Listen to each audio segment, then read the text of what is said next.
Welcome to Focus on Liberia, ladies and gentlemen. Welcome back to Focus on Liberia. My name is Gabriel Carter. It's a pleasure to be with you here today.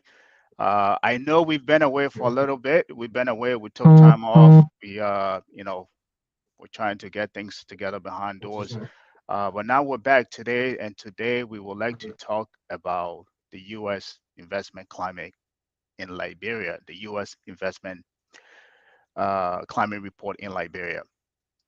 Today, I will have our usual guests, our usual panelists, my usual co-hosts, Depu, Larry, and Alex as well. Today, um, yes, and the guys in the studio with us today too. Our uh, co-host in Liberia, we have what is it, Tio. Um, so today, that's what we'd like to talk about. I know it's been a while. As I said, we took a break and we're trying to get things back rolling. So thank you if you've been following, if you checked in with us, trying to find out what was happening with the show. We want to keep things, rolling, you know, from now on. Um, so I don't know if you guys have heard, this report came out about the U.S. investment climate in like on Liberia. When it came out, I don't know anybody else have talked about it, and this is what the show is going to be about. There are Today's show. There are few questions we would like to answer regarding the climate report. Uh, the you know the first question we'd like to talk about is Liberia really open for business? You know, uh, the second question we'd like to answer is, do we have the legal framework in Liberia that will invite businesses to come into the country, that will make them safe to come into the country? As you know, for any investors to come in the country, there got to be rule of law. You have to have your legal framework intact where contracts should be enforceable. Uh, so, um, Depu, I hope hopefully you're on with us today. Can you hear me? Yes, I'm hear you. Good evening to our listener in Liberia and good afternoon to the people here in the United States. I'm glad to be back again in good health. All right. So let me get to the questions real quick. So as I said, six question we'd like to answer today. The policy damaging to the business climate. We talk about the weak legal and regulatory framework. We're talking about weak lack of transparency in contract awards. Uh, and we want to look at something we've always been talking about on this show, if you've been following us, the widespread corruption. Uh, uh, and we talk about, investors, opportunity, and we also want to look at government decision driven by political cronyism and investment consideration. So, in essence, what we want to look at today is that report that came out about the investment climate in Liberia. If you can give me a minute, let me pull up the first a quote from that report. Right, this is on quote from that report. If you haven't followed it, right? It says, in practice, however, the government does much to discourage investors and investment, right? That within itself, it even went on further to say some business leaders, some business leaders said that it is difficult to even get a meeting with the government representative to discuss new investments and policy uh, damaging to the business climate, right? So not only is the climate discouraging, but to even get a meeting with government representative to talk about these things, to see how we can forge a way forward to that is even a difficult things to do, right? So these are not my words. These are you know this is actually the report of that was put out on the country. So this is what we're going to be talking about today. Depu, I think I've been talking too much. I would like you to to come in to talk about this report. You read it. I hope you have. What do you make about the report itself in its entirety before we get to the questions one by one?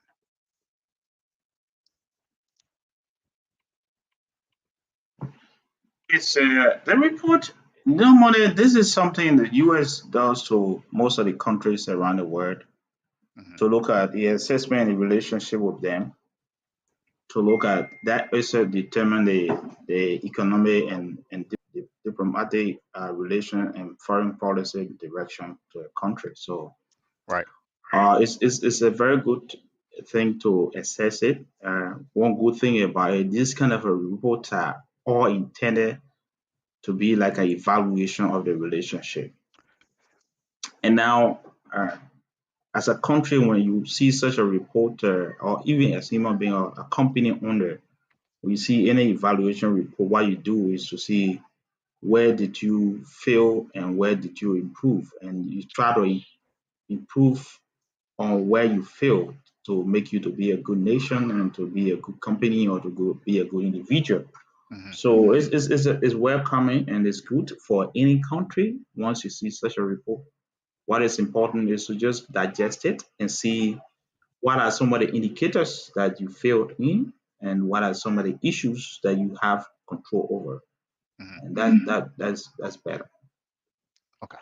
So, uh, I just wanted to point out. I just want to point out a few things here, and these are things that we know. And sometimes I think when we talk about these things, it become kind of redundant, repetitive. But in our country, I think I was listening to another show by some one of my other colleagues as well, who talked about the the investment climate as well, right? In Currently as we stand, we're ranked 175 out of 189 country, right? In terms of uh, ease of doing business. We have life expectancy at 64. That's I can say that has improved a little bit. So that's good compared to where it used to be. On average, you know, years in school, just barely five. Barely 5 years in school, right? Um, so that is something to just to ponder on as we go through this. We go to the next one here, the income per person, what we call GDP per capita. uh, in 2016 we were at 1383. 2017 it dropped to 1376, and it continued to deteriorate, right? Now, what is another correlation that I would like to point out in addition to this GDP per capita data is that the number of aid that the country has been getting since 2017 has also, when I mean dropped, not just dropped, but it has significantly dropped. So if I wish we were able to pull this out. If you go to the aid report, you can see a steep decline from the previous administration up to now into the level of the amount of aid we've been getting, right? And that this is another correlation to that data as well. So there's been a steep decline in terms of the GDP per capita. What these numbers, in essence, what these numbers actually telling us is that people have been getting poorer, pretty much. Even though I understand this is a pro-poor government, but people have been getting poorer. Now they can make an argument to say that inflation has been the reason why, but this is 5 years consistent drop in GDP per capita. That means you become less. Pretty much what it means. Liberia has become less rich, right? Less rich in terms of since 2016 up to now, right? So that's what that point out. That's what that points out. Uh, as a percentage of GDP, right? Uh, uh, this is I don't know Uh, what this I don't know what this is. I will skip that. we can go back to the Human Development Index. This this Realistically, data. hello, are you hearing me? Yeah, I can hear you. Go ahead. Okay. Yes, what I want to say, this is the ranking. Obviously, you will see in terms of our ranking, we have not made much progress in terms of our poverty ranking. Right. And realistically, these things are very much important. When it comes to the Human Development Index, not much progress have been made. And one of the main reason there is where you talk about, life expectancy is one of the variables that contain the Human Development Index, other literacy, and you also look at the income level. Hmm. So realistically, if you see your income is dropping, it will definitely have impact Yeah. on your poverty index and human development index.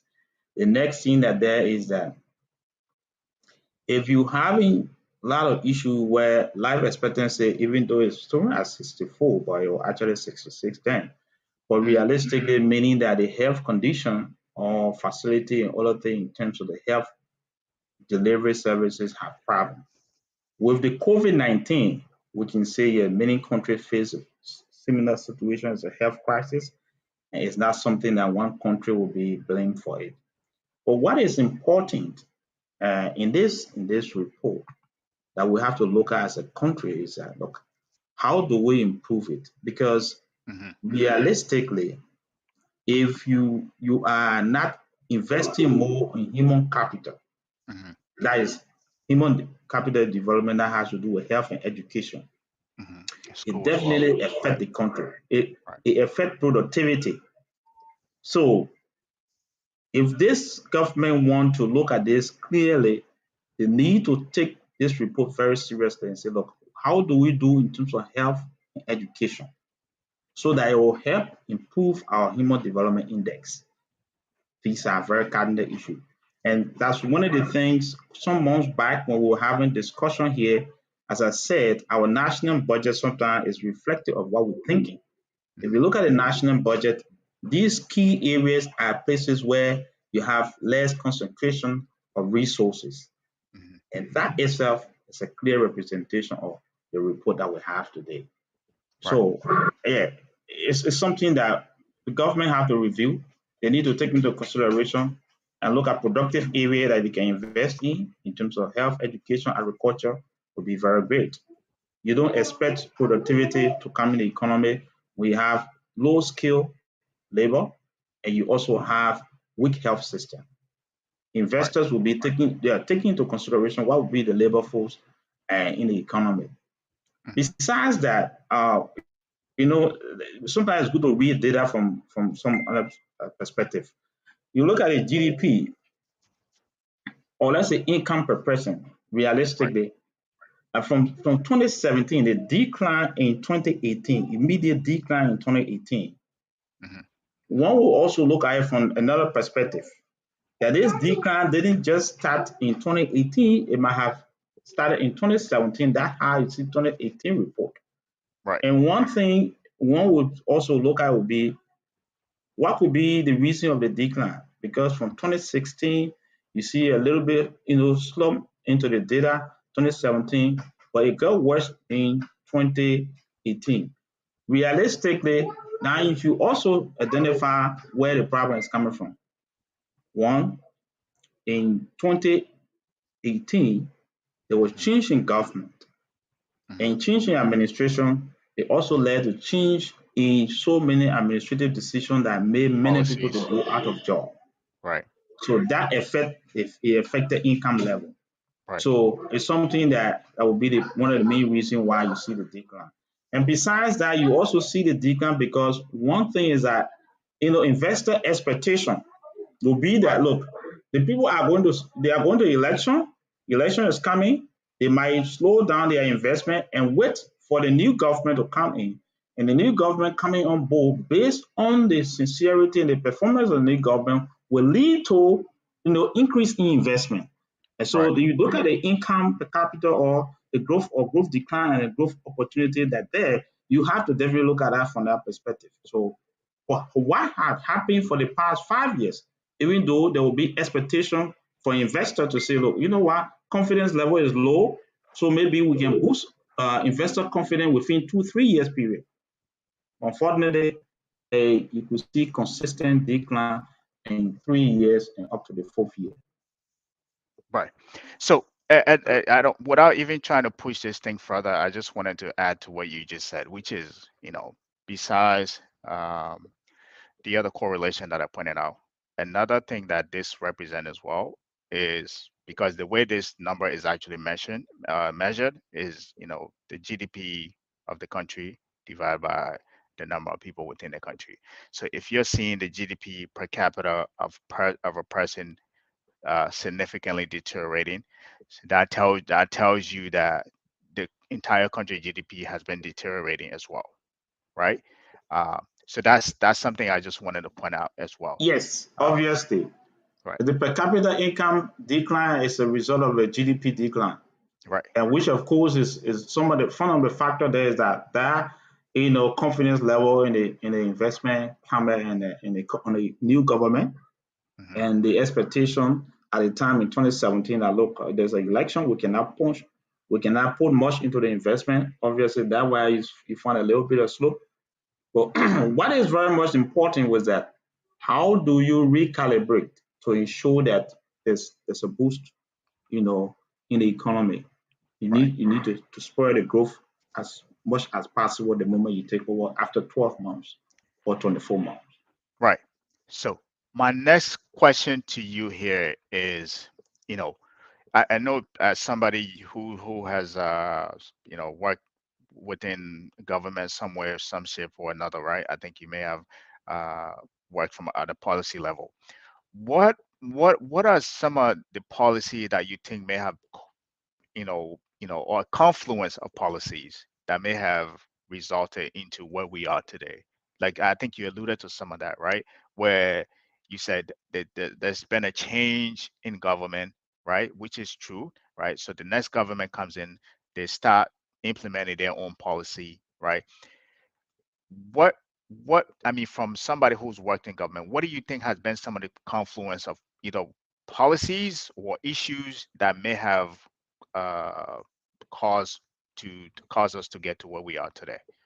Uh, Yes, there were a lot of good written policy by the past administration, even though, before becoming official, I was actually a technician at the Ministry of mhm, Planning for like 6 years. mhm, Most of the policy framework and policy documents, sometimes we review it. As far as I'm concerned, there were a lot of good policy made. mhm, But one thing is formulation is one thing, implementation is another thing. right. So some of these things I becoming a tradition for Liberia that we will write good policy but lack implementation. Mhm, So as I said, with the transition, one of the things there is that you have new policy maker and not maintaining technicians that are responsible for the policy evaluation analysis. Some mhm, of the technicians were removed. So in mm, real labor economy, you see a learning curve. There will be a steep learning curve. As a result, there will be decline in productivity. So that's the first thing in terms of policy implementation. So you realize that most of the policy makers were changed, then the technician will change. You get a new team coming on board. They will have to take some time to learn on the job. Even if you know it, you need to look at a strategy and network connection, relationship building have to take place.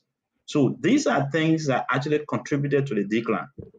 And besides that, in terms of governance, policy governance, you're talking about uh, whatever the situation might be, as long as you have changed the head, I would right. tell you clearly that leadership is very much important. And I keep saying that managerial competency is another thing along with leadership. So if you Mhm, don't have the right people in place, then that's a problem. The another thing that there which is changing the business climate there is that there are things in terms of which is mentioned in this report. Perception of investors and citizens about corruption right. and creating hurdles in terms of business processes and registration. And besides that, many people are looking at what are the rare tips they have to spend. So the cost of doing business tend to increase. Right. And once the cost of doing business increase, it's a challenge. Right. Electricity, which you will do when you also review the doing business report, there are so many indicators that electricity, besides a legal framework and regulatory framework which are constrained to it, so electricity still remains a cardinal challenge in the investment analysis for Liberia. Hmm. So production cost increase, it also affects productivity. No investors will be looking at the overhead and realize it's high and the return is very low. They will definitely actually close down. So these are some of the basic things that we gotta be looking at besides the regulation and the weak policy implementation. And look, and when I was reading this report, the first I'm glad that you quoted the first paragraph. What the reality there is that these things are as a result of interview, just assessment done in the system. Hmm. Where they're talking about weak legal and regulatory framework, it is something. Why our judiciary system, court system, how long does it take for a case to be adjudicated?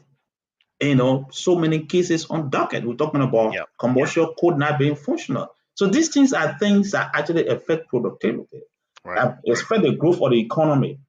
So the judicial system must be in a position to ensure that they enforce or interpret, investigate some cases. Do you Case. agree? Right. Case in point. Right. It's. I think everything in his report just play out exactly how it's supposed to. I always tell people that what what the perception that we put out in the world is comes in from the multinational companies or organizations that are there, the international partner. Those people are right under our nose watching everything that plays out. And why do I say this? Right? Case in point, the I'm not trying to, and I don't want to get too political here. The Alex Cummings case, right? Where the court was dragging their feet until Mr. Cummins had to go out and get a third party to come in to force these people hand to carry out their investigation. I say this to say that imagine an investor's somebody looking at that kind of a trial from a distance, watching. Let's say I've been monitoring this country from a distance, watching, trying to find anything on the legal on the legal framework of how they handle cases. And here comes this international case, right? Where, here comes a high profile case where somebody, supposedly somebody high profile, is in the court system, and how all of that plays out, right?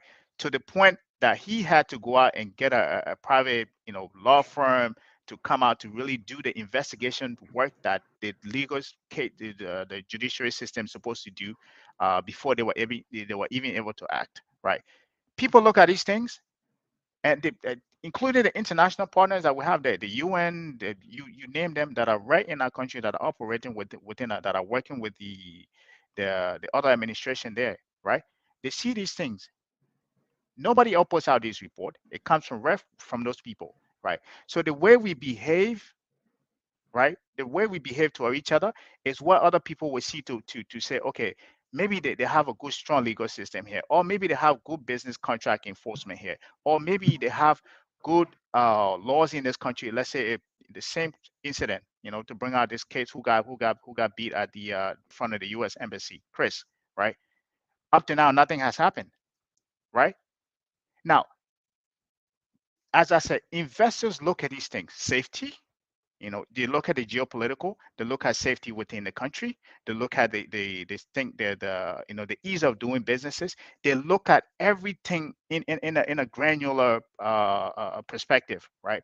And all of these things is what impacts will make people withhold, say, hey, let me wait for a little bit and see the next administration that comes in, or let me wait to see if things start improving. This is why we're holding people from investing within our country.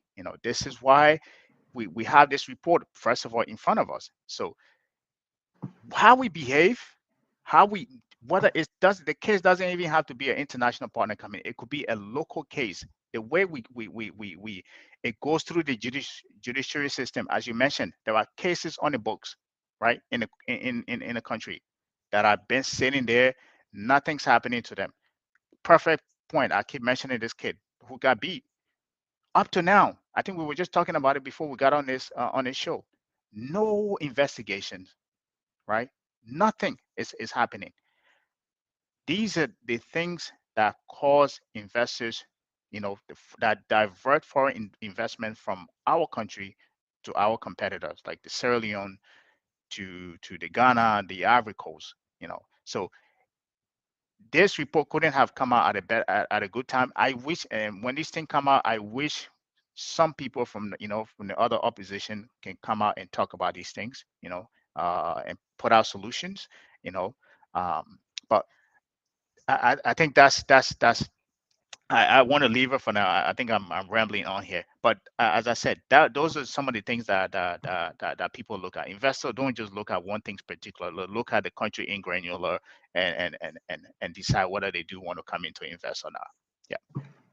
Yes, it's quite interesting. You mentioned the political case, and I'm thinking, yes, political case. If they cannot fast track a high level political case, then what's about poor people or investors who have its case and have not been able to pay some bribe to the court and have a system set up in place? But one of the things that besides the US report, we also have the EU have similar thing to do, because the EU program, European Development Fund, that the EDF that comes, they do their annual evaluation. Hmm. And this whole issue of cases in court and number of prisoners, all of these things are things that they have been behind the government, the previous government, the current government. The reality there is that I would expect that we look at the trend in terms of how we reduce these things.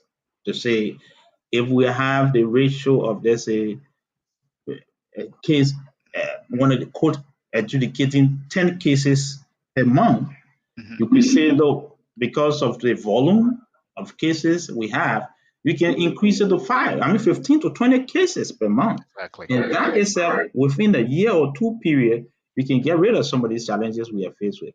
Besides that, you can have an evaluation. That's one of the main reasons why, and that's I always say the civil society themselves too, they also become donor interest driven. There are some issues that civil society organizations need to be looking at. Say, look, how are we performing in terms of this? It also gave a traction to the donor to say, okay, how do we look at this? If you get the media, besides the organization, you got the media. And Hmm. the media has become very politically sensitive to issue in the country, but what do they do with economic issue like this? For example, do they do interview to say, look, how many cases do you actually handle?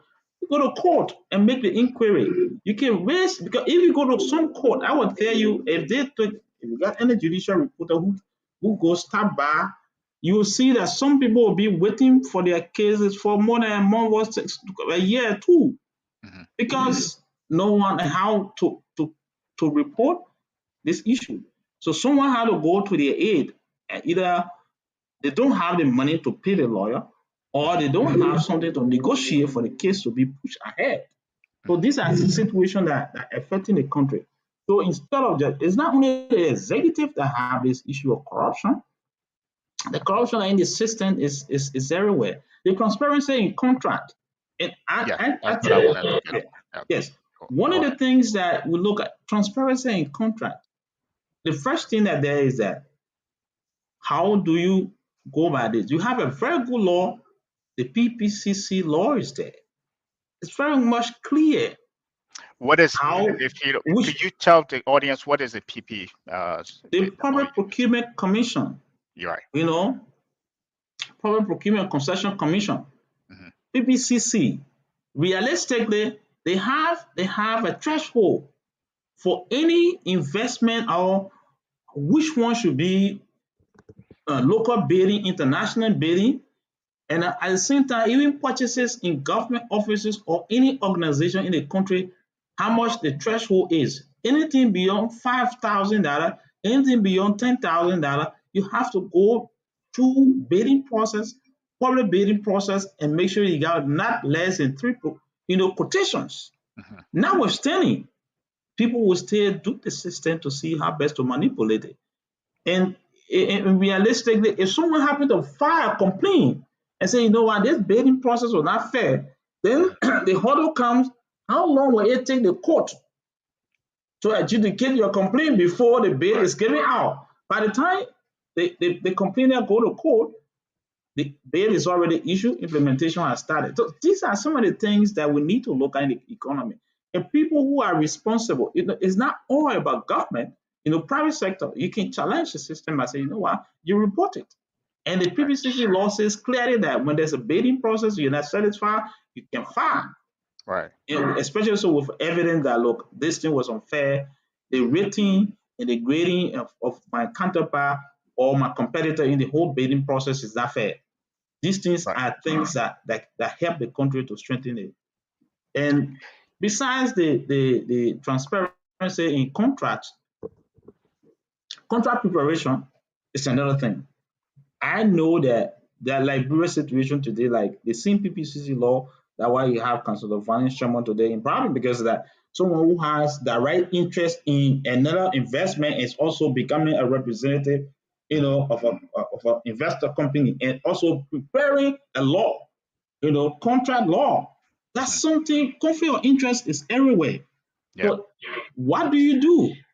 Don't How- isn't don't the agriculture minister doesn't she have a private uh company that engages in, I think, production of rice, right? Yeah, yes, Right. Fabra. She has Fabra before becoming minister, and still the Right. company is still wrong. But the thing that there is that, unfortunately, there was a report, and now the report has been squashed because the president said he doesn't want to shake the boat between now to the election.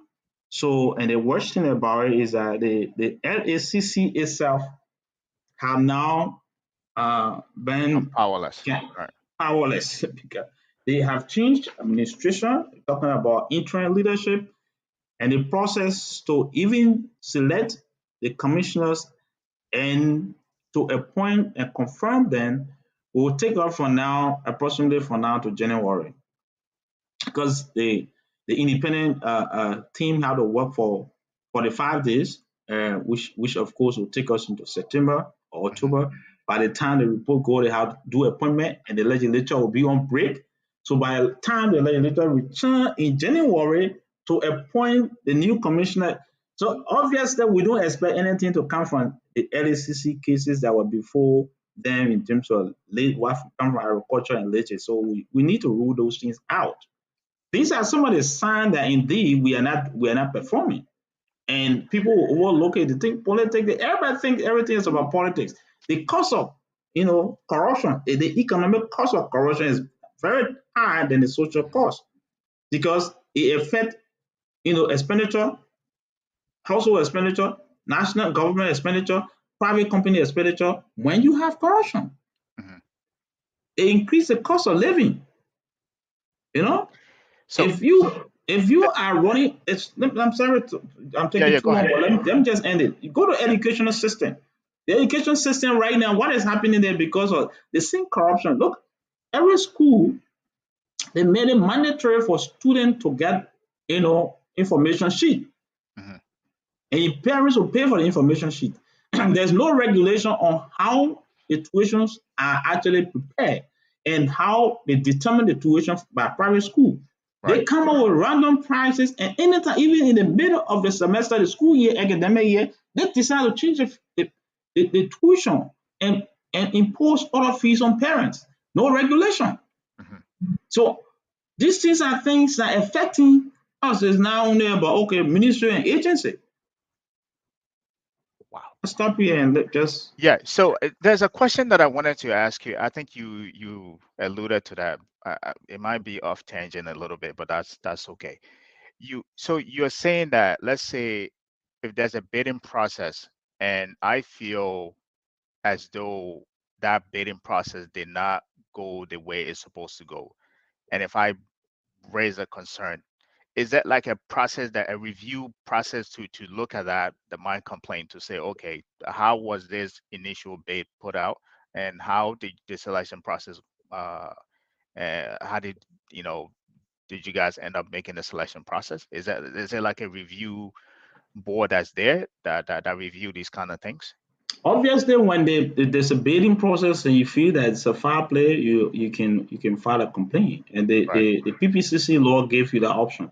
I think there was one of these cases that I think with the Nima County. Uh, One thing I'm aware of with the scrap deal, one Describe deal. Yep. company actually went through the bidding process. They felt that they won, and later on, bid were given to another group, and Hmm. they had to file a complaint and went to the Supreme Court. So they had to do some political intervention.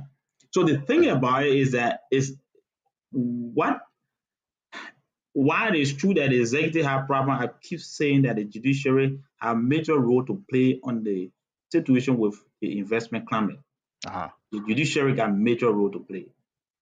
The transparency and the enforcement of some of the contracts and in the adjudication of cases regarding these contracts are things that people will have confidence in the court system that will make people to file cases. If you even file complaint, like I said, you file complaint and the car is taking more than 90 days to address it, the bidding process is already over. You Right. cannot do anything. Yes. Wow. So there's something you mentioned. I think, well, not. I think we were talking about it behind the before we came on about the, you know, the statute of limitation. You know, and you alluded to something that I think the legal, how do you call it, the journalism industry in our country, right? Like you alluded to that, and I just wanted to expand on that. Let's say there's a perfect example. I keep using this kid's case where it's up to now nobody has done anything. There was a good journalism industry within our country. Somebody will pick up on that case. A journalist will pick up on that case. They can do that not just on that case, with any high profile case, right? And see to it and keep following to it and keep reporting on that case to see the process alone. What it does, it kind of forces the legal system's hand to say, you know, people keep reporting on a case, we have to do something about it. We have to look at it. The same thing can happen for the you know, the review board process, where you said you know, there was an incident where, you know, they put out a bid, they won the bid, but they didn't feel like, you know, they weren't giving the bid, somebody else, it was given to somebody. Now, if that is being dragged out in the court, you know, it could be a journalist who has an economic background can start reporting on this, or business background can start looking into that. So, oh, this was happening. This person was, you know, this bid was put out. Somebody, you know, alleged that they may have won the bid, but, you know, it was given to somebody else. This is what journalism does to move, not a whole, it kind of hold people accountable, right, in a sense. But we're lacking that piece as well, right? In addition to the court system, our legal system, uh you know, being, you know, reluctant to push cases forward. If we had a good journalist industry within our country, it will kind of become like a institution that hold these people feet to the fire, to say, to help them move some of those things forward by investigating those things, even cases that are seem to have been pushed aside, where nobody's following up on them again, because we have this tendency, like you said, once something happened, after 3 weeks or so, it just dies down. Nobody else follows up on it. No other reporting takes place on it. Nobody talks about it, and it just goes. You know, it just happened behind closed door. So I just wanted to point that out. If we had a good journalism system in our country, who, you know, that are, you know, adapt to these things, that will kind of become like an accountability partner to to to to these people as well. Uh, yeah. So the next question that I wanted to ask you here, is the corruption, and I think you alluded to some of that. So the Ministry of Finance, I mean the Minister of Agriculture has a private company that, you know, has an agriculture company. The same thing with this is, I think this is something I've read on from another person. The director at the what's the hospital, JFK, has a private clinic, right? So it, in a way, it becomes like what we call uh, not well, corruption, if you want to say, like a conflict of interest. Imagine me being a medical director at a hospital and I have a private clinic. Somebody goes to that clinic, I'm going to refer them to my clinic. I'm going to push them to my clinic. Imagine me being the minister of agriculture, but I have a company that you know does produces rice and sells rice. The contract, I think there was another allegation that she was awarding some of the contract to her, I think her brother also.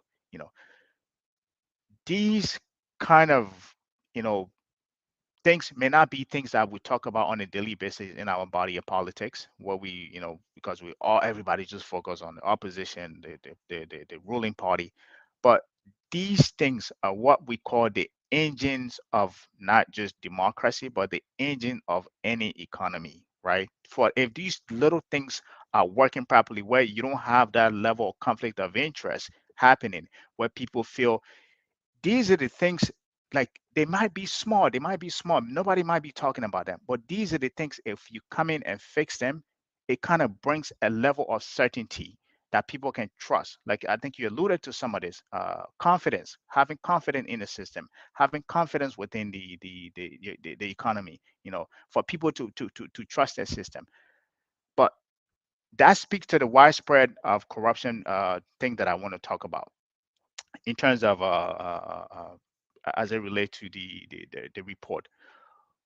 How do you think, as somebody who's worked in the government and you are now outside looking at it from the outside perspective, what are some of the things, either big or small, or that you think either this administration can do to turn things around, or you know, if the next administration that come in should do in order to turn things around to kind of fight corruption, or at least make an attempt to fight corruption. I know that was long-winded. Uh, uh, Let me say this, that if you look at a report, they said besides the weak regulatory system, investors are often treated as opportunity for graft, and Yep. government decisions affecting business sector are driven more by political cronyism than Hmm. investment climate consideration. Right. You know, when I read this part, one of the things I can tell you clearly is that it is not only affecting the country, it affecting the citizens. Hmm. Because the first thing that there is that someone read this and see you in another country as Liberian, Mm. it's not a good reflection, Hmm. because those are things that go together that make up investment climate.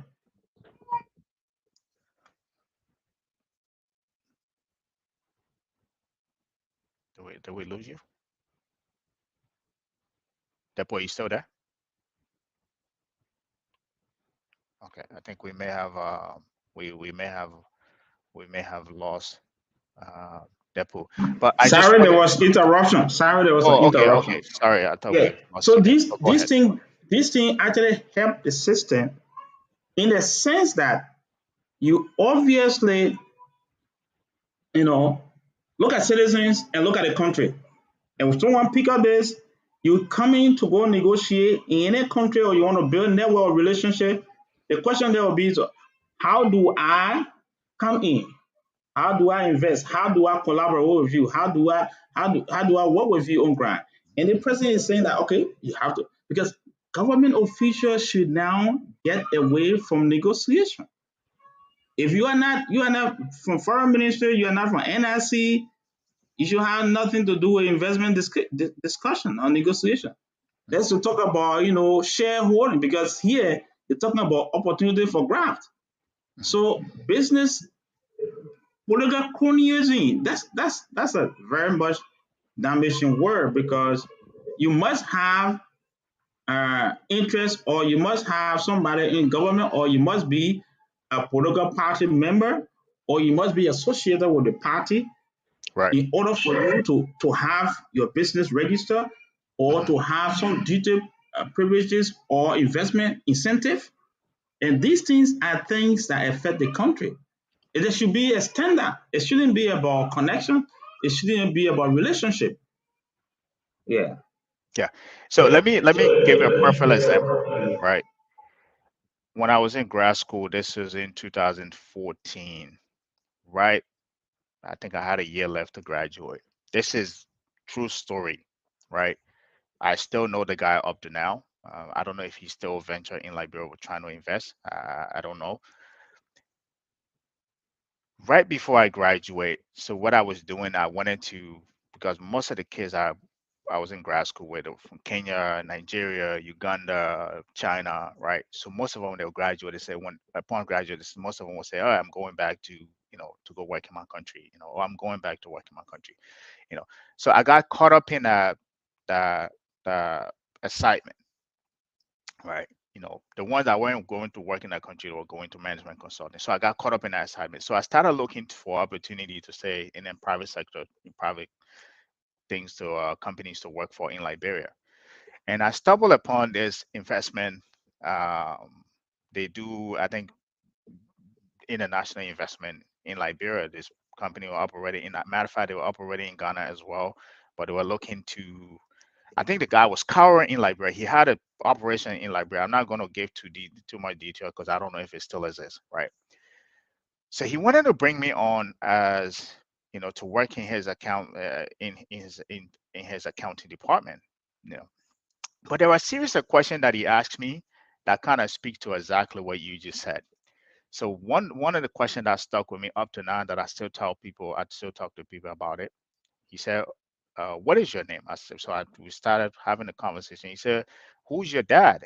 You know, so I said, I'm like, I was caught off guard as to why he was asking me about my father. You know, so I said, "Well, my dad is, actually he's a farmer. He doesn't, he's in Liberia. He lives in Conway. He's a farmer. He has a farm." He said, "Oh, does he work in government?" I said, "No, he doesn't work in government." I said, "Well, why are you asking me this question?" He said, "Well, I need land." I said, "If in terms of land, I can get, we have land." He said, "No, I need it from somebody in the government." So from that conversation, because I didn't know anybody in the government, right? That was the end of that. Uh, that was part of the end of that. In addition to that, the money that he was trying to pay me was too low, right? That was part of the reason, right? He wanted to know if I knew anybody in government who can give him access to land or who can give him, land within the government. And the fact that I didn't have anybody in government to say, "Oh, I can have this person who can negotiate with you, in terms of land. If you want land, they can give you land here, or whatever place you wanted to acquire more land." Um, you know, that was the end of that conversation, right? I don't know if he had found somebody else to work with to do that. That I didn't end up following up on that. But that speaks to the level of the things that you just talked about of the kind of where representatives, senators negotiating deals on behalf of country when that should be going to be channeled into one institution, which is the national investment, right? But the reason why we have that, as I will always say, and I think this is something you always say as well, is the leadership, right?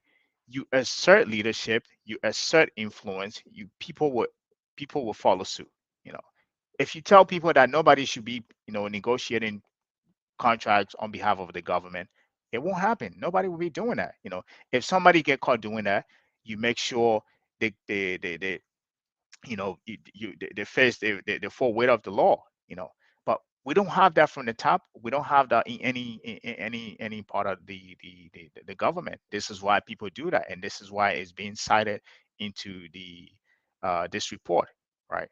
And rightly so, as you said, it doesn't just become something that is, you know that sticks to the country, that affects the country and people within the country. It affects all of us, whether you as Liberians, like you said, you come out here, you start to talk to somebody, people do their research, they start reading those kind of report, those things get associated with you. So I just wanted to point that out, just to add to what you were saying about that chronism of not having a uniformity in terms of how to negotiate contracts, and so I just wanted to point that out. In addition to that, you will see that the report also mentioned those it's just those who are doing business illegally find it very much expedient, because what is simply saying that if you have people in government, Hmm. political interest there is being paid, you Hmm. obviously find it easier than those who want to follow the system because the agency of government doesn't have interest in it. Now the Right. question here is, how did these people get this information? How did these people get this information? Because it may not be just one case or two cases, it might be several cases that might have led to such a report. So, meaning that people fighting for interest in business, want to have share in business, or can say, look, we own this, we will be in a position to get a contract. And you can see it everywhere. The first, if you look at Santa report on corruption, where some of the government official lawmakers are owning hospitals, schools, and contracts. These things are things that have been 2020 report, but government has not been able to address any of these things. So many people will feel that, look, it's better if there's a contract for construction. That contract will be given to either a lawmaker from the county Hmm. or minister who is in charge will have his own company on the side.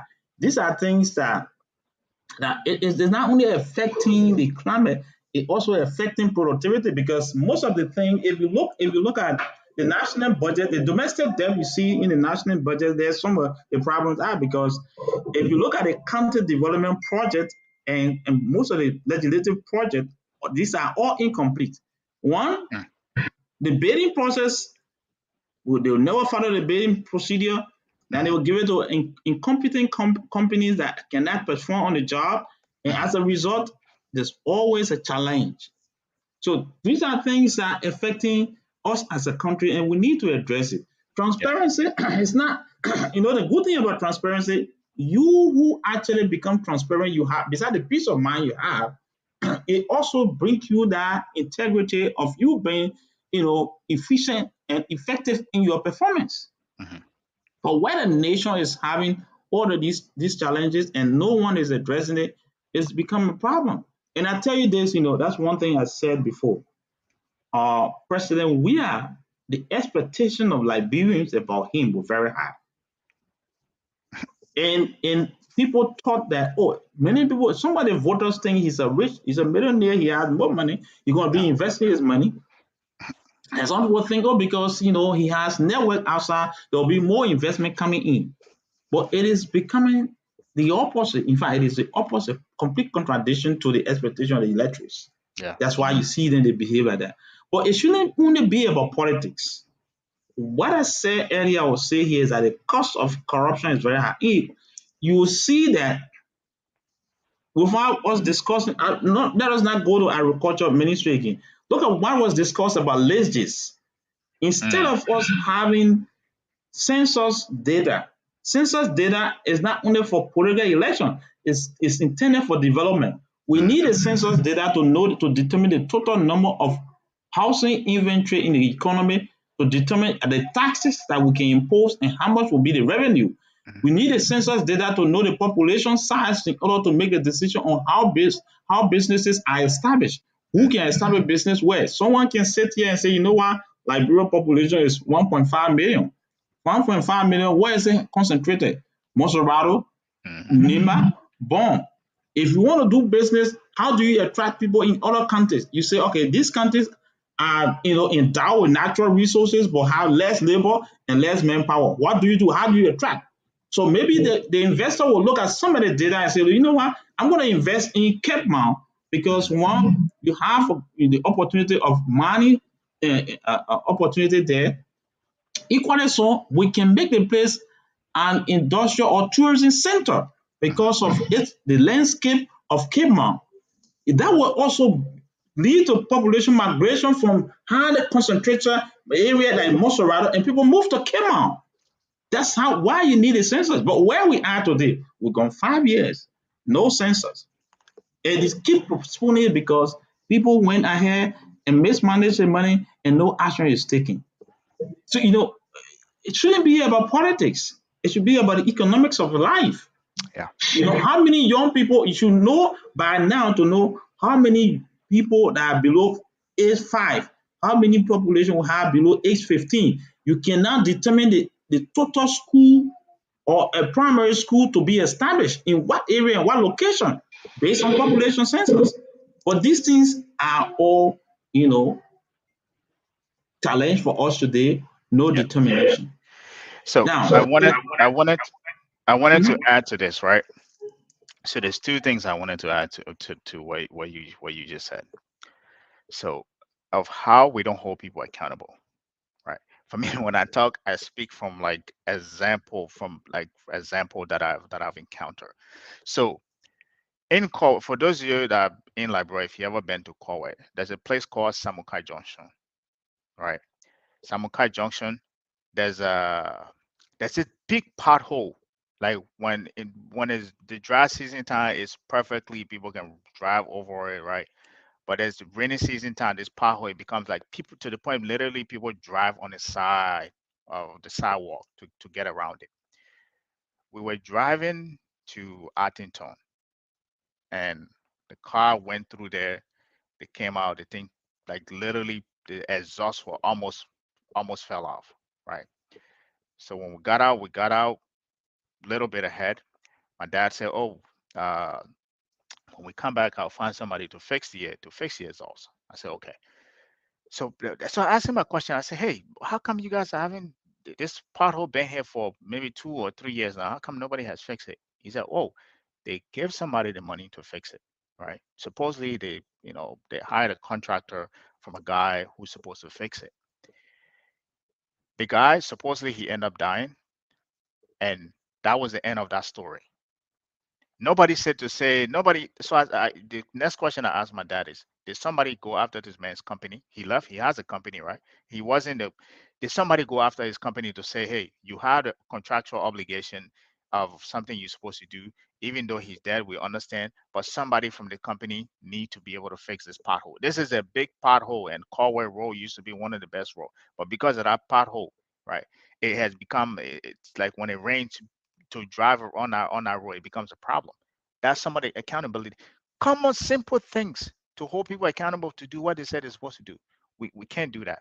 Another thing that I wanted to mention, I have this report going on. What I wanted to, I'm looking at different country, right? I mean, different counties in Liberia.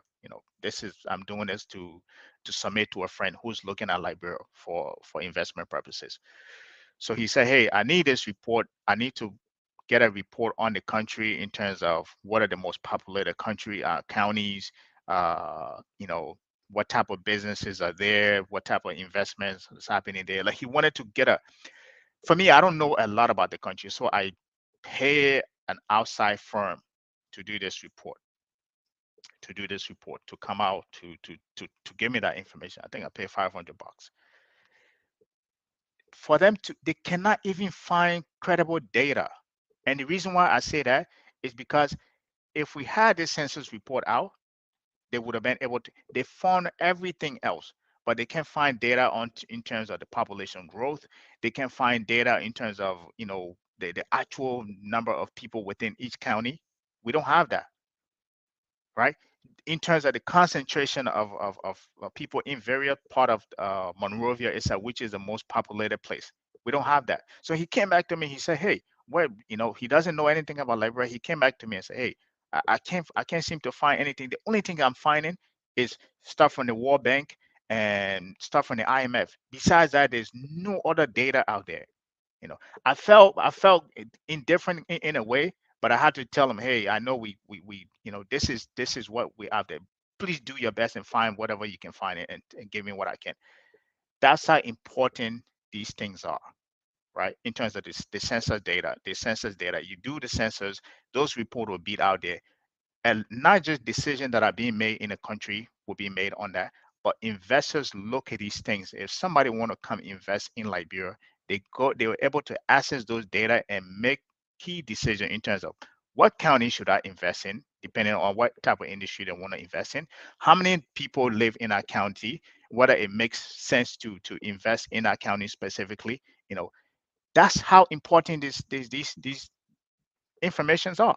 But we kind of we don't see the grand scheme of how important it is. We just see, hey, it's not important. They make it about politics, and at the end of the day, we get this report where nobody want to invest in the country. The climate isn't good. It's not that people don't want to invest in the country per se. In addition to that, there's not enough data for them to make decision on the country to invest in. That's why as you said, the census data. That's why some of these things are important. I just wanted to add that to that. Yeah. All right, thank you, besides what I want to say here is that this report uh, is something that we need to consider. um, we have allowed businesses in the country to be driven by politicians and politically exposed people and all of these things. These are things some banks supposed to be taking action. But I can tell you clearly today. Look, I don't want to be. I don't want to say, but I must be able to indicate this. For example, you have the Help Liberty Party chair, Mr. Ability. Mm, He has so many cases against him internationally, regionally, in the ECOWAS region. And yet still the man became a party chair and make decisions. Why if the party is sent to power today? What becomes of the country? There are simple things that we do and we still overlook it. That's why the report talking about political cronyism. Because mhm, these people are already become stakeholder in mhm. making decision with all of these baggages. And in the end, you don't expect anything different. All right. you know and you see, you listen to the minister of state trying to justify to the rural people that, look, we took money, we didn't carry it abroad, we brought it right here. If I buy a horse and I will not take the horse anywhere, it will be right here. Mhm. But not knowing these people are being deprived. The question there is that the citizens don't know how much they are losing as a result of that construction. Yeah. How many children are going to bed without food? Mhm. How many of them contracting diseases because of lack of facility? And how many of them are actually having weak and low performance academically? Yeah. So when they don't usually have a balanced nutrition, what will happen there? The cognition will be low, and in the near future, you have a generation, you have a large population, but less performance and less productivity. Mhm. So corruption today, it has, we may look at it today, but it has a long-term effect. Long term That's effect. why the business climate report is very much important. And let me say this, one thing that which I'm glad that it was mentioned here, but I was giving the government credit when they had this whole issue of doing business report, there was a reduction. They established the doing business report group, business climate report group, which was actually headed by Ministry of Finance. Mm, But you don't see any import. The number of days it takes for continue to be clear from the port, and these are things were all constraints that the committee realized that these are things they need to work on. The longer they continue to stay at the port, the more charges, the more constraint it has for investors or importers. yeah. What did we do? And the report is there still pointing back to the same group that there were less performance. Yeah. So now it takes me back to what I said earlier, that changing people, new technicians coming in, less knowledge, low skill. These are some of the reasons why. Yeah. I believe by now, I'm glad recently I was very much happy to have seen the Ministry of Finance, LRA, and the APN terminal. They talk about automatic system. at the port clearance, which is good development. I must commend them for that. Which, of course, if that is enforced in the next year report, there should be some improvement in terms of port clearance and other things. Notwithstanding, we need to do more. Yeah. So I wanted to make few points on that, right? So it's one thing to have that coordination or that, if you want to call it innovation, where there will be automatic clearance, right? But it's another thing if the feed is too high, right? Where people, is limit people, let's say if I wanted to ship 5 containers a month because the fees is too high, I might cut it down to 3 a month, right? Yes, I'm still shipping container, but in a sense, there's a limitation of the container number of container that I ship every month. That goods going into the country. I say this to say again, as I said, I've always come with things that I've experienced, right? To ship car to Sierra Leone, right? $700. To ship that same car to Liberia, 2 grand. That's just 1,500 to get it on a container, and another 2 grand at least or more to clear it, depending on what type of car it is. I have a buddy here who ships cars regularly, containers regularly. That was a Toyota car he shipped, a pickup. It cost him 4 grand to clear that vehicle itself. Whereas in Sierra Leone, $700 to clear it. There's a big difference, and the reason why I say this, I drove by road from Kowe to Sierra Leone. It only takes I think about 3 hours from Bow side to get to Freetown itself. Why why do you think if I want to ship now, knowing what I know, why can't I ship the car to Sierra Leone, go by road, pick up the car and drive it right into Liberia? There's a Yes, huge amount of savings. When I mean gap, huge amount of savings. It I cost me was about $100 to go. In terms of gas, I can pay $100 on gas. I drive right into Sierra Leone, pick up the car, free air for $700, and drive it right back to Liberia, and skip that entire 2,000 that they want to charge for me to clear that car. These are some of the limitations that I talk about when we talk about business climate. Business climate. Imagine if the cost we were on par with the shipment cost in the amount it costs to free car in Sierra Leone. It would cost the same to do that in Liberia. And people here that want to ship stuff. It's not that they don't. There are Liberians all in the diaspora that want to ship. So in as much as I applaud the automatic clearing that the APM terminal wants to do, it's great. But you got to make it cheaper, make it affordable for people to ship back home. There are when I mean I'm appealing to you, there are Liberians here that want to do things back home, but because the cost is so much for in terms of the port clearing stuff at the port. As I said, I always say people are holding their cards to their chest and waiting for the next administration to come in or things to improve on that standpoint, right? Yes, thank you. The issue there, in terms of the shipment cost, one of the things with the car in Liberia is that the LRA is using Caleb Blue Book to do assessment of car, and that itself is something that sometimes when you discuss it, it happened to me. I shipped 2 cars in 2017 to clear the cars. It cost me huge money, and I will regret it and say, but why? First of all, then I should have bought my car then here instead of me That's just shipping the car. exactly So right. the guy is looking at the book value. So sometimes if you use a buy the car on auction, the guy is going to go by a credit blue book and use the book value to evaluate the car and charge the taxes against that. But one of the things that is good for us to do, I'm glad that they have done an automated system. You might be looking at inspection at shipping point or inspection at destination.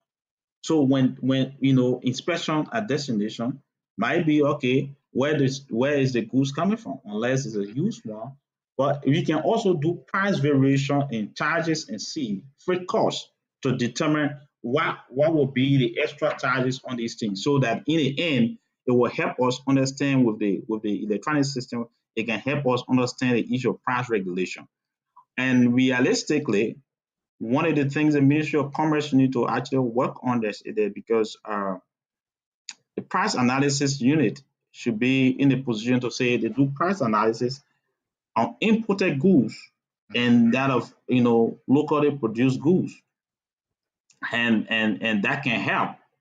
But all in all, with this whole investment climate improvement, there are many hurdles. The reason why people pay too much money, besides the charges at the port, it they have long bureaucracy. You all have to find your broker, the broker. They go through a long chain. But Right. where you have electronic system that you're tracking your goods and they continue, you don't have to go through any system. It will help. Tanzania did that. Tanzania, when Magafuli took over, they actually had 194 days to clear container, and he brought it down into 21 days. And by the time as well, Tanzania is they ship to other landlocked countries around there. Liberia has the same opportunity. That's why you have the free port of Monrovia. Most of the container destinations should be to Ghana, to Guinea, Mali, and other places. Hmm. So these things I think that actually bring about economic growth as well. Thank you.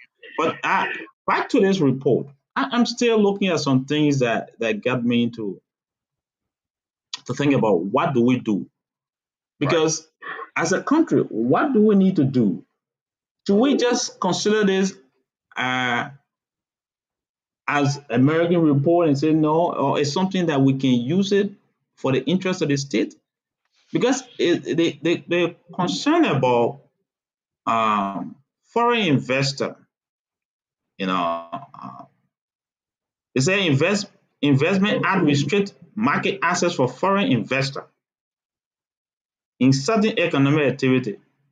Now, many people will say, why this issue I'm raising it? Hmm. There are a couple of things that you look at it.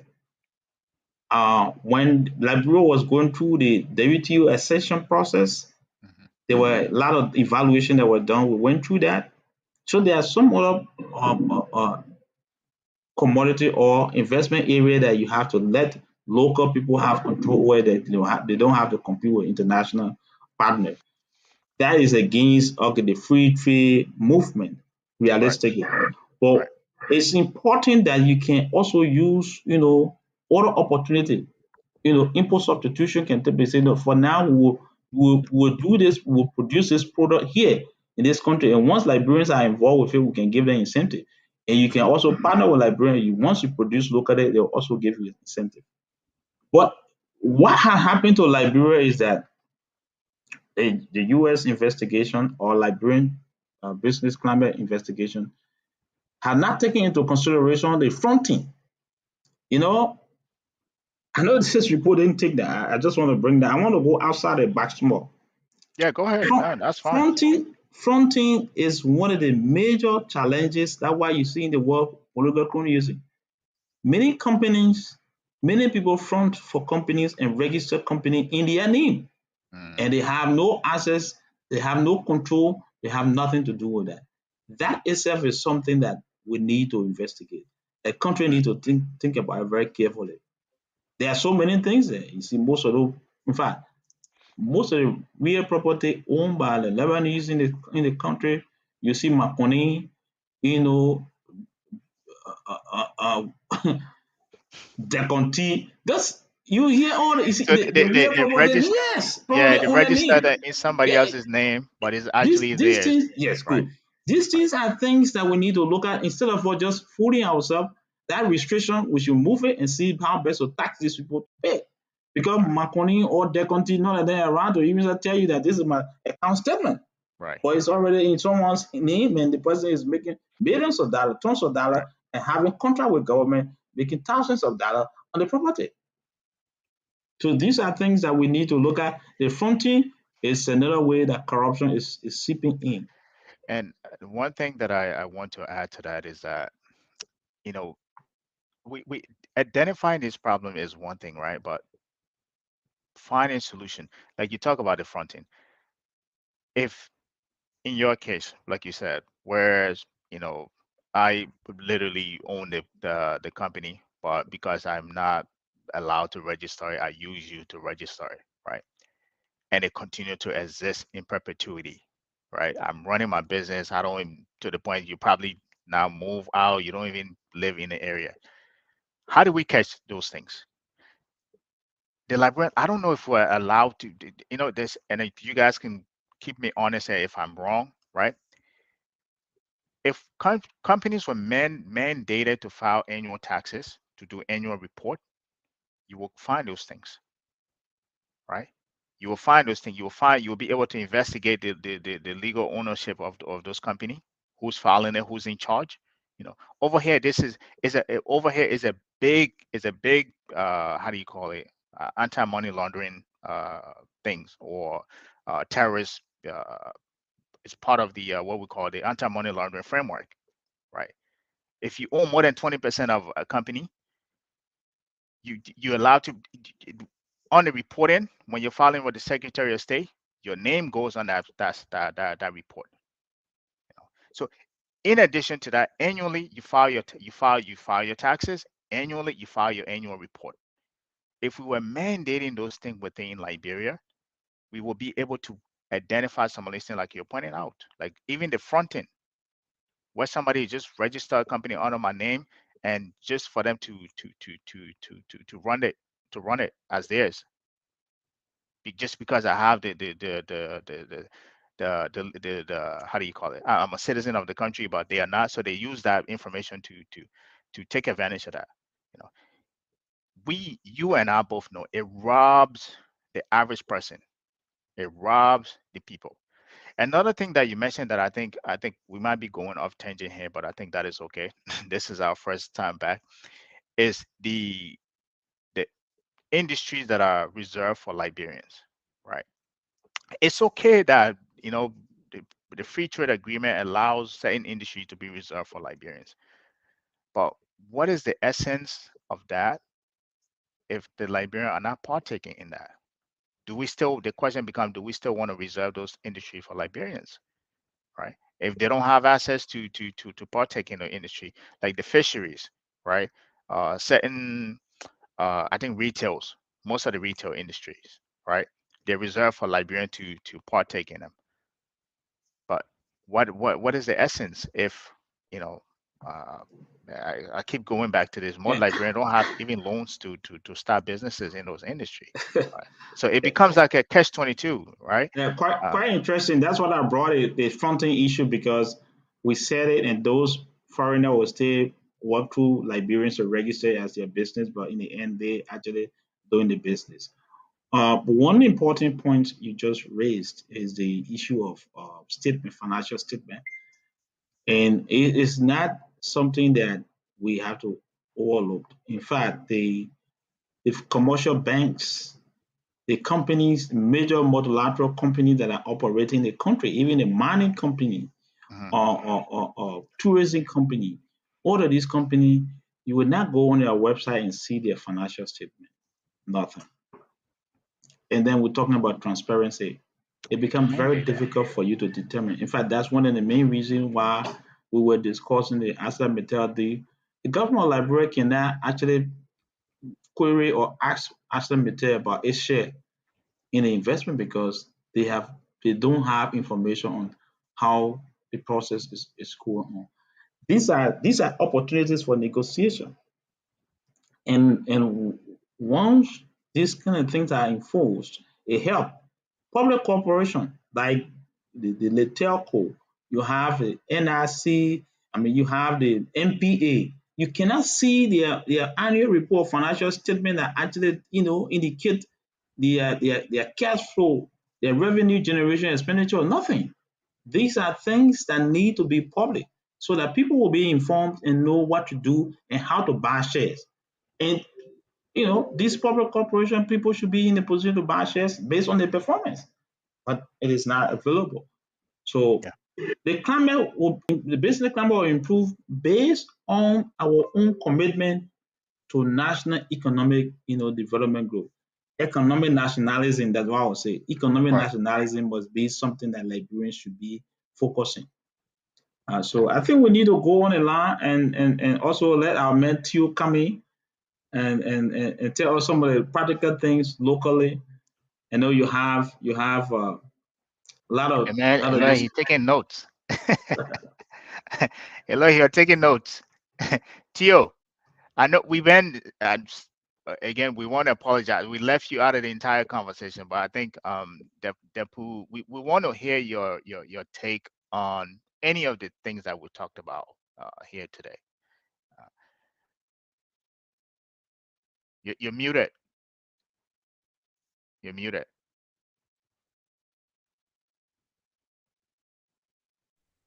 Perfect. There you go. Yeah. So this is Springs. Springs, 2.5 minutes instead when you walk out. So this is Okay. Springs Okay. home Yeah. now. Sorry. Yeah. So thanks, and let me say thanks to you and Deborah. Deborah, what's up? Long time, man. How you doing? How you doing, Prince? I'm Prince. good. Yes.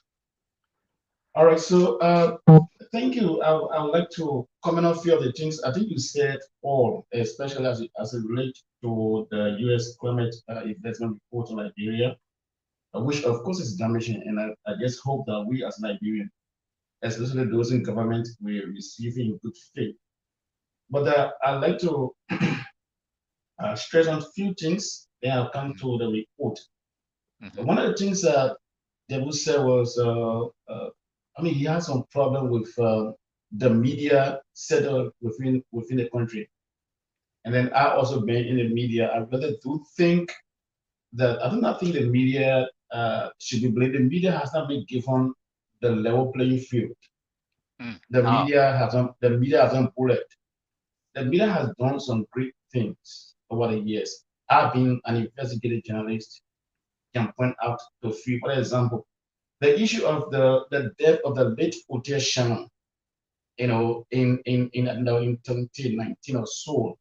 That story, I was one person who was under that story, and then we reported all that was associated with that story. But where is it ending today? And the issue of the missing 16 billion was blown up by the media. Mm-hmm. What is the investigation? What is the outcome of the investigation? And even the issue of the recent death of Princess Coco, the report of the death of two kids in Kingsville on the Calada Highway. I reported that story, the death of Elijah Poloma that resulted to the shooting to death of Abraham Tumbi by the Liberian National Police. The two kids were murdered. They were killed and the body was discovered and the children went on. The students stood a roadblock and the police went and used live bullet. And the media submitted a petition to the government against violence against the media. What is the organ of that report? And many others. The death of one Eric Pine on the 12th Street, whose mother has worked with the U.S. Embassy before. The U.S. Embassy even released statement in the death of Eric Pine. I, as a journalist, I was shocked when I went to the police to do a follow. The police told me that the statements from those arrested vanished from the computer. And even though the guy who was arrested as a prime suspect was signed for on bail in a criminal case, and that case has gone under the carpet. So I not think the media is not doing well as to bringing those things to the spotlight, but we are not, we do not convict. We are whistleblowers, right? When we come up with investigation, and level the state actors to take action on them, and those things have not been done.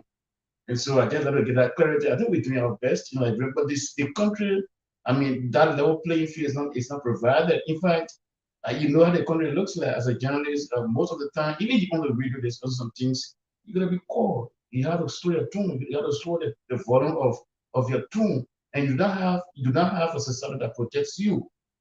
So those are some of the issues that people feel the media is not doing well, but I think we're doing our best. And the issue of the legislature with the LACC, I'm sure the president has called them back. They will be coming back to work on tomorrow. So as a legislative reporter, I let them make that clarity. They were also talking about that. I think the president has called them back so they can confirm those appointed as per the amended act of the LACC. I'm sure the president has made some appointment in that place. So they will not be waiting for January again. They're coming back in August, on the 15th of August to I think the 31st of September, something like that. Now, to the discussion, I think you said all right. If you see this report, the report I have it before me, and they were just reading, those areas. that I think those areas that I would call areas of concern, where I just want to point out a few things the report talked about that is not happening in the country, and I mean there are clear laws that Okay. was talking about the PPCC law, right? And the investment commission, those laws are clear. But where these people coming and online, where investors themselves we not have the access to discussing investment with the requisite government entities or government officials. Mhm. But people will just force their way in and then make the environment very tight for investors. It borders on our character. They will say, right, if you leave when you go to other countries, people are going to ask you about your country because they'll be posting red on the radio, on the internet, all around the world. And then Right. the National Investment Commission set up specific businesses that Liberians should do. And these businesses, although they were also captured in the report, for example, the supply of sale, blood making, and peddling, travel agencies, retail sale of rice and cement, I mean, eggs making and sale of tire repair shops, auto repair shops, and many other they are listed in this report. Those businesses are being done by foreigners or even aliens, Yeah. which is against the law. And then they were talking about the registration of businesses where you bring about funding, right? People will come under the canopy of Liberians' own businesses and register those businesses by Liberian. But if you go find out, it's not their own business, they're not Liberian businesses. The money, they talk from top to bottom management are not Liberians. Mhm. And we'll see them. And you made a very selling point where someone addresses you some years ago or wanted to buy or lend in Liberia. But then he asking you if your father or someone was in government. Exactly. That's how it works in Liberia. And so again, I mean, you guys are technicians with Debu. I mean, you work in government before, you also have government seeing what happened in government. Probably when you were there, you were not seeing those things. So I just got a question, just one question of Debu. Then I'll take a leave. I mean, I will leave it, then I'll take a few calls from here. Debu, let me ask you this strict question, right? Yes. You know people in government now. You were there, and even the current finance minister.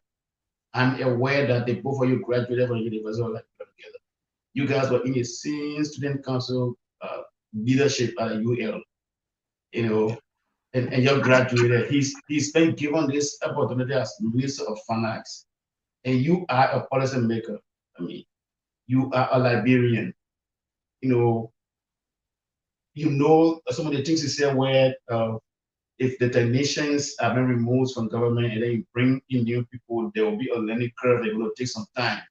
I just like to know from you, do you sometimes, I mean, personally, as a person who you've been schoolmate and classmate, do you sometimes discuss some of those things with in government? If do, have you made any personal recommendation? That sometimes those people, you know them, and we are all Liberians, whether you live in the diaspora, you live in Liberia, this country is our country. I just let them know that. Thank you. That is a It's a very good brilliant question. question. Brilliant question. Frankly speaking, uh, people who know me, I don't have anything that especially has to do with national issue.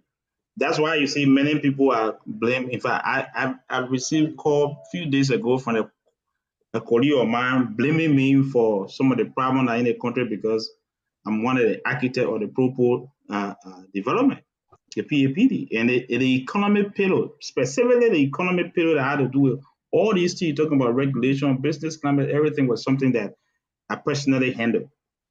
And Wow. besides that, for me, if I see anything coming up and I know that it's something that requires response, obviously I do that.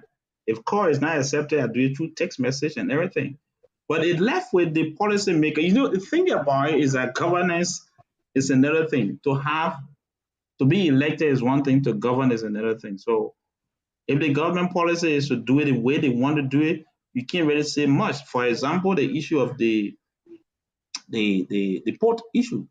I was one of those who facilitated the workshop for business investment climate in Ghana, where I asked the first thing I did was to see how best the brokers union of Liberia and the Liberian importers, all of these will work together. There should be a system. Even if they don't have a web page, I said you can just have a Yahoo chat room where people will chat in when they continue coming, which continue the manifest, everything can be seen clearly and people communicate clearly without having problem. But it's left with the implementer. You know, Prince, that's the reality. What is happening is that we think more of doing things illegally and thinking that we get more benefit from it without considering the cost involved, the cost implication. I don't say it. If there's anything, I give my opinion, and it left with the policymaker to accept it or not. You are right. The minister, state, the finance, the rest of them, we are all colleagues. We're supposed to be, I tell anybody every time I say this supposed to be an opportunity for our generation to reform the country. But there's a gap. You cannot say anything much about it. Serious gap. How do we open communication now to say, look, how do we do it right? Like this report, for me, I see it as an opportunity to cash in and say, look, how do we improve this? Because the same thing came before. They will say, okay, let's set up a working group. Let's do this. So the working group should be people with a requisite skill. If you take people brains without a requisite skill, I can tell you that that's one of the things that's bothering President William had made attempt to reshuffle for the past 6 years. Do you expect performance to remain the same? No. Thank you. Okay, so do we want to take calls, or I think we Yes. have few comments. If not, we can. We're taking the Yeah, calls. We can take them now. Yeah, go yeah, ahead. so let me announce the local number on this. I'm sure people been following. So one or Yeah. two person might like to call and have the import. So if you've been following the program, this is Focus on Liberia on Prime FM, Focus on Liberia on Marketplace, with me, Prince Moa, Debu Zoo in the state, and Gabriel Carter. That's right, they ran the right. Yep. Yeah, from the United States of America. I'm here at control in studio. The number you can call on if you want to have an import a 07770 and 95 95 8. 07770 95 and 95 8. We've been looking at the recently released report from the U.S. Embassy on Liberia's investment climate. What do you make of that? We've been doing some in-depth analysis on it and how Liberians and even the government can receive that, and how can we move forward to correcting some of the things been mentioned in the. Once again, the number is 07770 95 95 8. 07770 95 95 8 is the number you can call and have a say on the program. Perfect. Thank you. While we're waiting for calls to come in, I will just go to the comment section here. There aren't really much here. So if we have any call, just let me know. I will stop and we'll take that. We can always go back to the comments here. Um,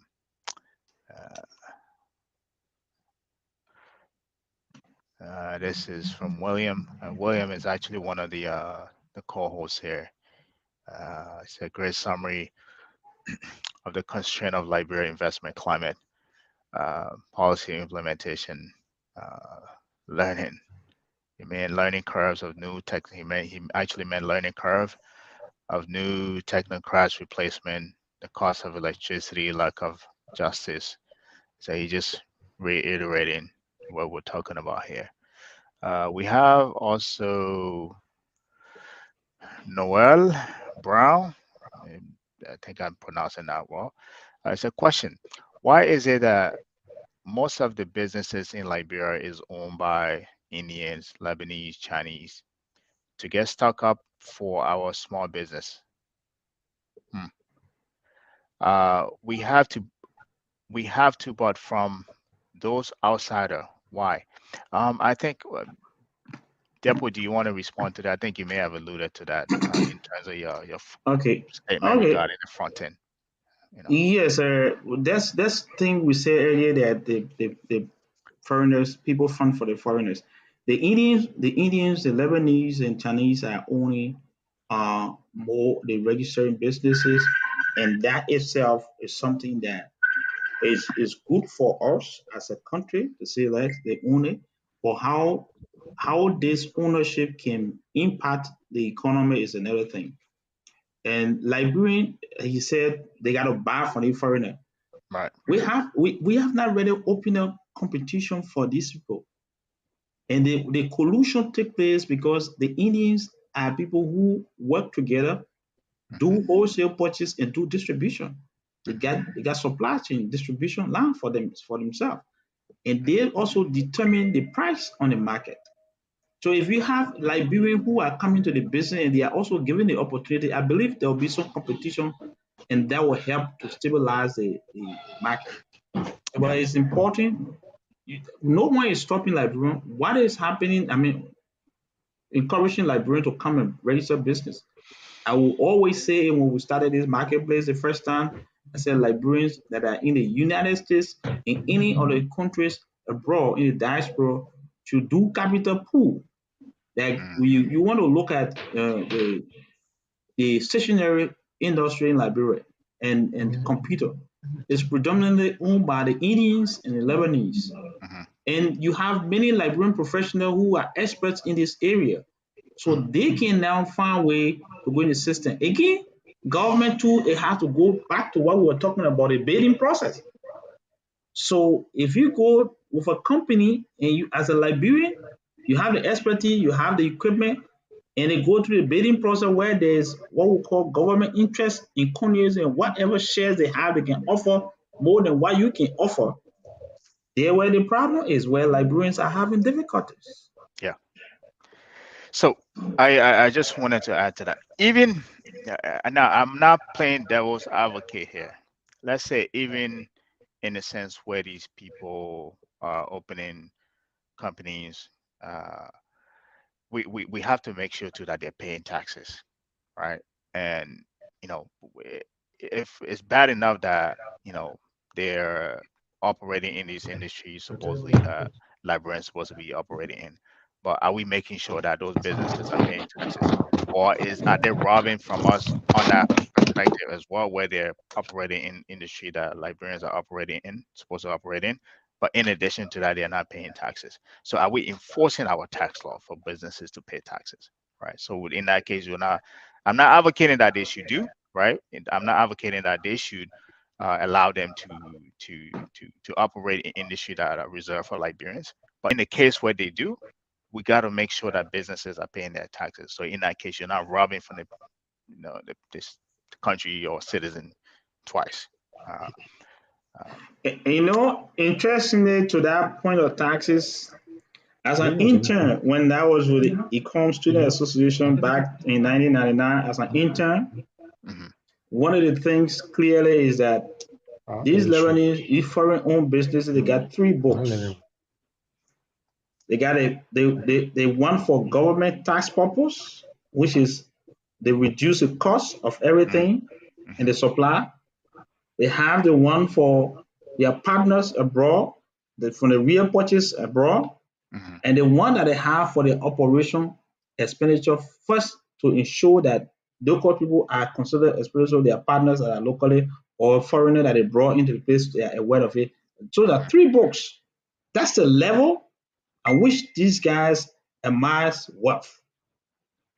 But you can own it. You can own it. Yes, yeah. I spent 2 weeks and I had to leave the store because I was very discouraged because even as a student, they could not allow me to go as a student as you have been a cashier or to take inventory.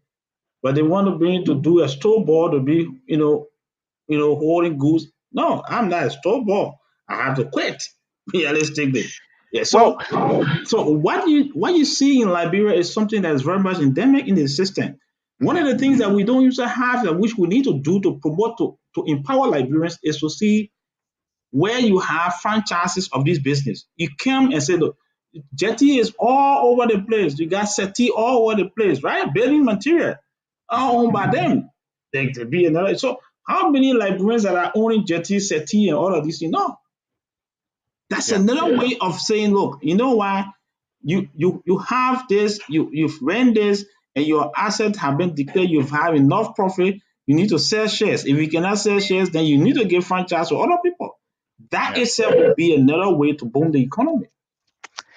Yeah, I think I agree with you in terms of, so I well, I would differ with you on these 2 points. And right, in terms, let's say as you said, you went to intern for the company, and I instead think of we're them, closing for our in 3 minutes and 2 minutes and yeah, right. You can see the time it's almost 9:11. And the time is none of us will be yeah, closing. we should be. pop- I Yeah, think we should wrap up in Depo. We should yeah, wrap up what is it, at yeah. 2 in 17 minutes, or should we? I think it's fine if you guys are wrapping up. You can wrap up. That's fine. Okay, We'll I close just for the want next to hour. let me just close and say thank you so much, Prince, for the time, and thank you, Gabriel, for the time. What I would think, I Right. want to encourage our viewers and listeners that they can read the report and also advise the government appropriately. I also want to encourage the government of Liberia, Hmm. particularly the policymaker responsible for the climate business climate, that have to do with Ministry of Finance, the LRA, National Investment Commission, Ministry of Commerce, and the need to meet. There's a need for an urgent meeting on this report to see how best they can address some of the cardinal issues that are there, Right. in addition to what they already set as agenda for 2022. So that by 2023, there must be a better report to inform the public. That's how citizens gauge the performance of government. And in terms of election, people will be making the very good gains instead of for just giving the impression to people that we are doing well, but in reality, we are not doing much. So thank you so much for the opportunity.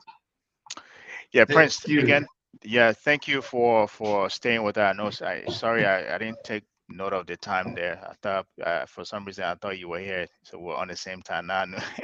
There's a 4 hours difference. So again, thank you Yes, for sticking with us, for the audience. Um, thank you for watching. We will be back here next Saturday, same time at 3 o'clock. Again, we're trying to be consistent as we used to be. So follow us. Thank you for. Sorry we couldn't get to all the comments that were in the chat, but hopefully next time we will do that. Again, this is I keep making that excuse. This is our first time back in a long time, so uh, for any mistake we made, please don't hold our feet to the fire on that. But until next time, we will see you here next Saturday at 3 o'clock.